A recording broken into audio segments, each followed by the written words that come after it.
And here we are again.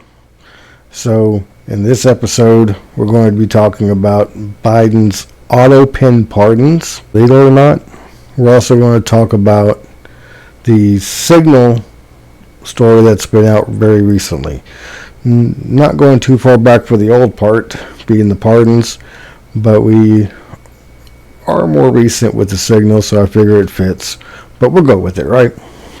So we'll start with the pardons. Why not? They were signed with AutoPen. They cover a blanket amount of time. Any pardon. Is this legal? Specifically the AutoPen part. Starting with that, unfortunately, a lot of people don't want to hear this. But yes, those pardons are legal.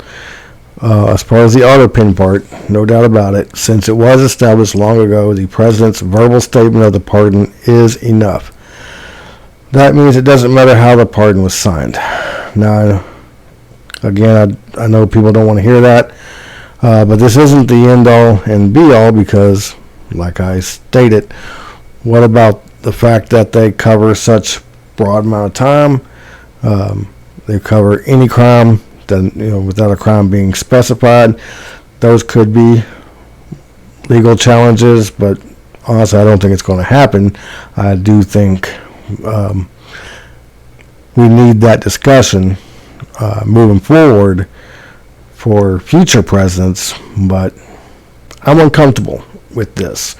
No matter what president was using a pardon that covers years and any crime. I mean, think about it. Imagine pardoning someone like that to find out they were a pedophile, grape, mass murder, serial killer even. I mean, it leaves that door open. I think that door needs to be shut. But let's talk about another fact that comes with let's say the pardons stand. That means that they can't plead the fifth. Well, full point, why does that matter? Well, here's why that matters. Here's exactly why that matters. We should still investigate. We should still investigate the January 6th committee and get the truth to the American people. Either we're going to find out that, hey, it was fine, or we're going to find out a lot more dirty play, right? We should investigate those that brought up the Russia collusion. Investigate every single one of them. We already know that the FBI knew that 6 months into the investigation that started before Trump even took office, we know the FBI knew that there was nothing to that investigation. But they carried it on over 2 years. Why? Just why?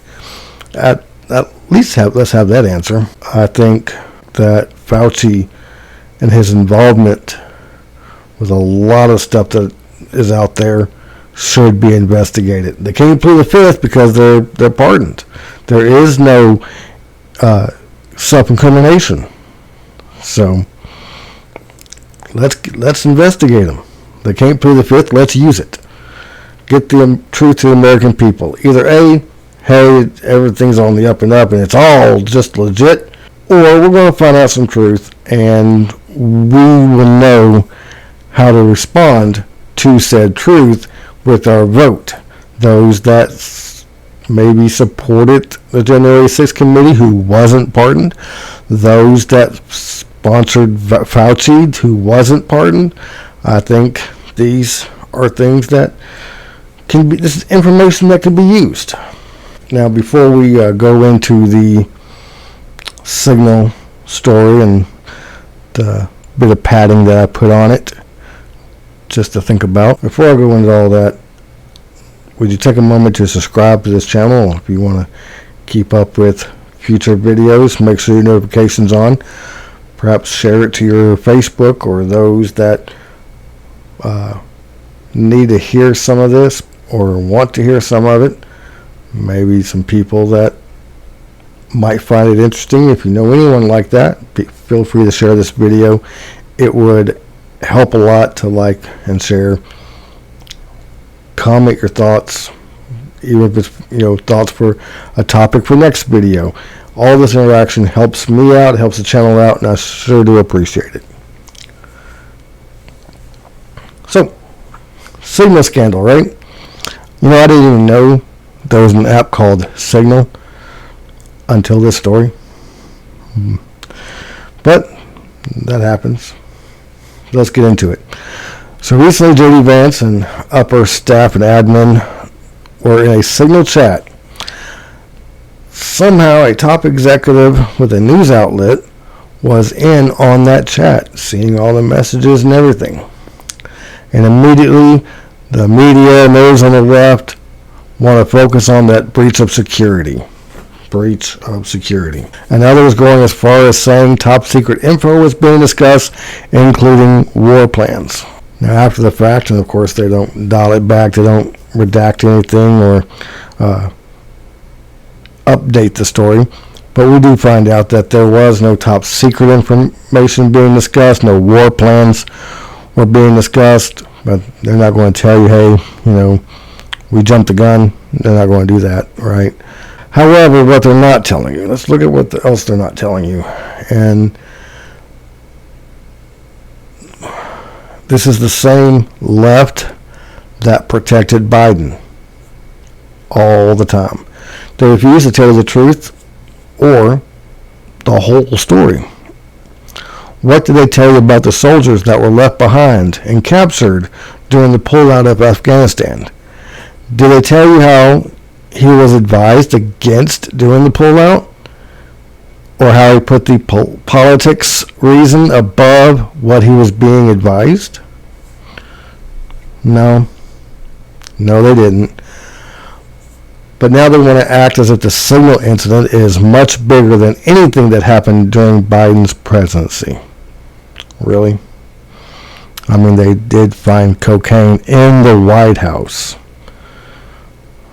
But, this is just awful. This is everything bad. It shows they're biased and how disingenuous they are towards one side versus the other. Don't get me wrong, it should be investigated and those in the wrong held accountable. I don't think any laws were broken since classified information was not being discussed. However, it was sensitive at the very least, and we need, again, to hold people accountable. Maybe if it was someone in the administration or if it was one of the staffs that got this reporter in there, whatever, remove them from the administration or staff. Should that investigation come to light that's how it went. Maybe if the reporter conspired to work with someone to get in on this Signal meeting, if that comes out, maybe the reporting company that he's from have their press credentials revoked or at least suspended for a little while. I mean, it is a privilege to be in that Oval Office. Now, we should also investigate it, even if nothing's done or acted on, to make sure it doesn't happen again. We should investigate it as a goal moving forward, not just put the pitchfork to somebody. The American people, no matter what side they support, no matter what candidate they support, what politician they support, a reasonable American should not want perfection or expect perfection from the side that they support. They're going to get it wrong. Okay? That's just a fact. But we should understand and have faith that they're taking steps to correct mistakes and in ensuring that it won't happen again. When this is not done, this is where the faith in that side is lost. That's just my thoughts on it. I hope you enjoyed the show. Again, y'all, I'm always open to topic ideas. Throw it out there. I'll look into it and I'll put it up there. If you don't want credit for the idea, just include that with your message. Don't mention your name and I won't. Okay? Love you all. God bless.